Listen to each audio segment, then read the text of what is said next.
What's up, Alex? Hey, thank you guys for taking my call. I've actually been listening to Shane now since you released, I want to say it was Ghosts in the Machine like 2 years ago. Mm. That's Uh, too long. You've listened found way too long. No, I'm just kidding. I'm just kidding. Thank you for that. Yeah, that was. I Which guess one was that? that was about. So Alex was the sound producer on that, and Chris Carr was the editor on that story. Mm-hmm. That was, I believe, the simulation story of my grandma passing away. Mm, okay. And then I believe that's the first time I told the story about The the fan. this fan. Yeah, yeah. Well, yeah, I appreciate that, man. yeah. Like I said, been a fan of the show for a long time. I was really trying hard to get my story in last week for Father's Day, so this would all tie in. Oh, right, that was Uh, you. Thank you for that. Yeah, but better late than never. Yeah. So for this story, there's kind of a bit of backstory leading up to the date in question, which was October 20th, 2012. So we're gonna have to go way back in time to when I was a little kid. So my dad raised me and my brothers by himself for quite a long time, and he absolutely loved kids, but not in like a creepy, Joe Biden way, but like just genuinely loved kids. Right. Always loved having kids, being around kids. And so as we got older, my dad used to always say things like, "Hey, whichever one of you, gives me a grandkid first, you guys inherit it, inherit my legacy, you know." And as we got older, he kept saying the same thing over and over again, always saying, "Hey, I want a grandkid, I want a grandkid, I want a grandkid." So fast forward, I end up at the time I was living in Florida, left Florida, moved to California, met my wife. Wife and I get married. Haven't seen my dad in years. Dad's able to fly out for the wedding, and even during the wedding, my dad pulls me aside. He says, "Hey, deal still stands. Whichever one of you boys gives me the first grandkid, you inherit, you inherit my legacy." So my wife and I, we got married in our early 20s. And oh, did I lose you? We're here. You're We hear here. you. Yep. You're Oh, good. okay. Sorry about that. Oh, no, all good. We got married in our early 20s, and we were living our best lives being newlyweds until let's say it was early 2011 when I was finally able to tell my dad, "Hey, I got some good news for you." And I told him, "You're gonna be a grandpa." And he lost his mind. He was over the frickin' moon. Um, Started planning to come out for the birth of his first grandchild, and we actually ended up having some serious complications with the pregnancy. My daughter was in fetal heart failure. Mm. She'd had a stroke before she was born, Oh my goodness. and yeah, we their doctor said there was a 0% chance of her survivability. I don't know if you guys can see my profile picture for Discord, but my oldest daughter is the one in the medical stroller. Mm. So she has cerebral palsy because of the stroke and the Right. complications to the pregnancy. Mm. But uh, my dad was trying everything he could to get out to make it. We thought we were going to have an angel baby. So unfortunately, things didn't work out. Uh, he lost his job at the college he was working at. They had restructured a bunch of stuff, laid off a bunch of adjuncts, and he couldn't make it out. Luckily, obviously, my daughter was born. Mm. So he started planning on coming out for her first birthday. And again, this is weekly. We're talking. He's super excited about everything. We're making these plans. And then October 8th, 2012, uh, a week before my daughter's first birthday, I got a call while I was at work from my stepmom that dad had had a fatal heart attack Mm. that night, and I was devastated. I mean, I hadn't seen my dad in years, Wow.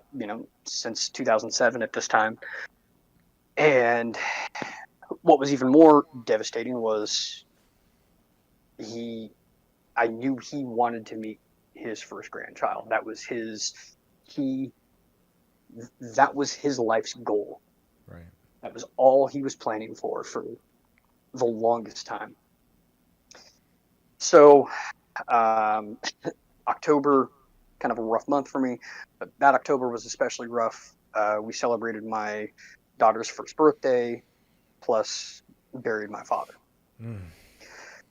So we come back from the funeral, uh, and a couple of days after my daughter's first birthday, I am coming back home from work, and we lived in this little apartment in Old Town that had an alleyway access. So I'd always shut the motorcycle off before I turned in the alleyway. That way I'm not waking people up. It's not loud, coasting in. And I coast in, get off the bike, go into the back door of me and my wife's apartment, open the slider, and she turns and she's cooking. And she turns and she looks at me. And usually when I come home, wife's all happy to see me. Hey, how you doing? No, this was like 1,000 emotions flashed across her face, and I could not figure out. I'm like, just looking at her, I knew something was incredibly wrong, and I'm like, sweetie, what's going on? She's like, did you leave and come back? I'm like, no, I just got here. I just parked the bike, and she's like, no, you didn't. You walked through the front door about 15 minutes ago. You waved, went right back into the back room. Whoa. And I told her, I'm like, I just freaking got here. And I said, are you sure that you saw somebody walk through the front door? And she's like, I'm 1,000% positive. So I go and I start clearing the apartment. I right now, my wife has told me somebody has come through the front door. She saw it. She looked just like me. She swore it was me. So I'm clearing every room in the apartment, Yep. and I finally go back to my daughter's room, and my daughter Emily, she's playing on the floor, and I notice initially that there were some books that had been taken off of the bookshelf, and neatly stacked. Well, this bookshelf, first of all, she can't walk, she's crawling. Bookshelf's too high. She couldn't get any of the books off there. And the books were totally undisturbed. If a kid would have taken books off of a bookshelf, they wouldn't have been neatly stacked. But what tripped me out even more was there was a blue and white teddy bear. Not just any blue and white teddy bear, a very, very, very specific blue and white teddy bear that my father had gotten me when I was a baby in the hospital on the day that I was born. Wow. Wow. It's even worse because, well, I don't want to say worse, but right. the trippier part was I left this bear in Florida in 2003 when I moved from Florida to California. I did not bring this bear with me when I moved to California. Your dad is now a bear. Wow. So Your dad showed up. I'm trying, at the time I'm trying to process what's going on. I called my wife in. She still shook up because, she watched somebody come in through the front door that looked, she swears, still to this day, she swears she saw me. Now, if I show you pictures of my dad when he was in his early 20s, spitting image. Mm-hmm. He's a little bit taller than me, but not by much. Right. So, and even as a kid growing up, everybody used to always say, oh my God, you look just like Jay, you look just like Jay, you look just like Jay.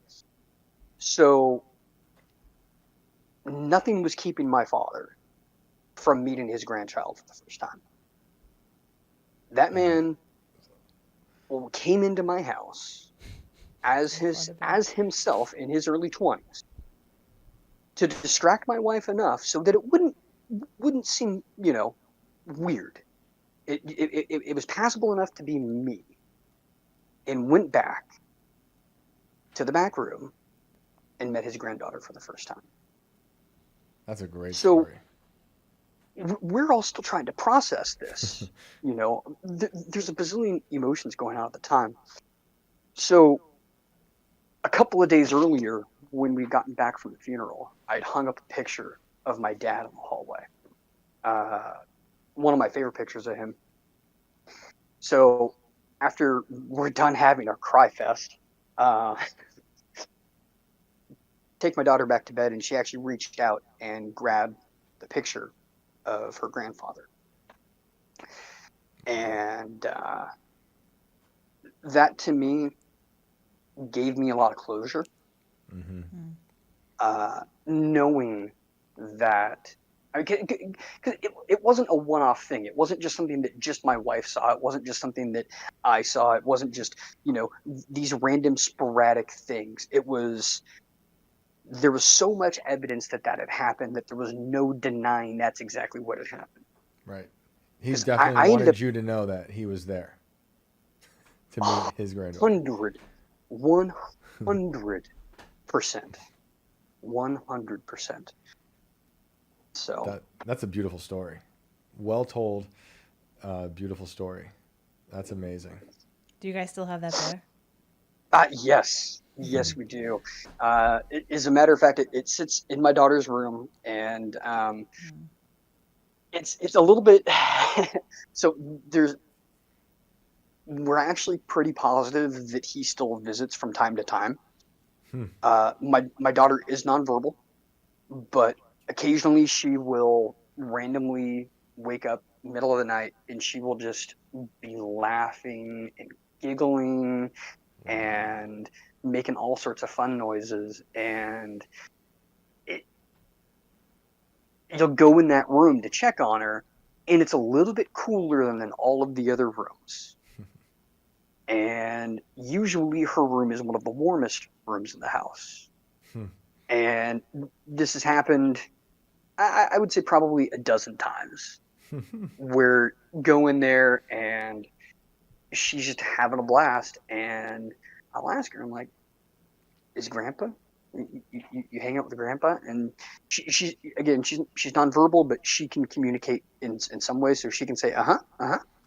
and she can say da, And if I ask her, if it's cool in there, if she's partying, and I go in there and I just hang out with Grandpa, she'll get stuck on this loop, just Wow. and it is the most adorable thing in the world. Yeah.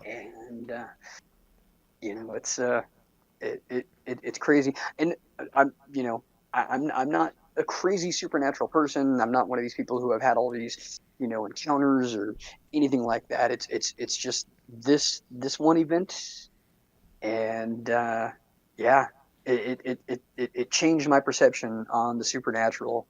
My entire family, actually, it changed all of our perceptions on the supernatural. Yep. I mean, it's funny you reference the story you referenced in the beginning, because that's what happened to me with and how it changed my perspective of all these things. Because it's undeniable. I experienced something strange. I can't obviously say I know exactly what it is, but something super bizarre was happening, and it was also comforting in a weird way. Like I've experienced some weird dark things, but that one in particular was very comforting. But thank you so much for sharing that story. That's a beautiful story. Thank you for sharing. Again, thank you guys for having me. I appreciate you. Have a good one. Bye, Alex. I love that story. Sweet. When he's talking about the dead looking like you, in Yeah. some way, like when my grandfather died, and it was his funeral was on my 30th birthday.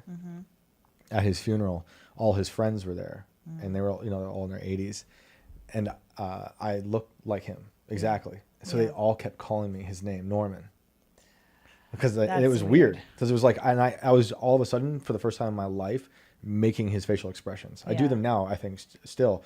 Like there were certain things I was doing with my eyebrows that I didn't do before, and then they're calling me Norman, and I'm doing it. I can feel it on my face. I'm like, that's a new thing that's happening. And it could be like, well, I'm just like psychologically screwed up right now, and I'm repeating what he would do with his face, but like it was involuntary. It was so bizarre, and it was happening all day. They'd be like, oh, Norman. And like it wasn't always like they were just calling me Norman. It was like out of like a mistake. It was like they actually legitimately thought I was him. Like I felt like I was him at his own funeral.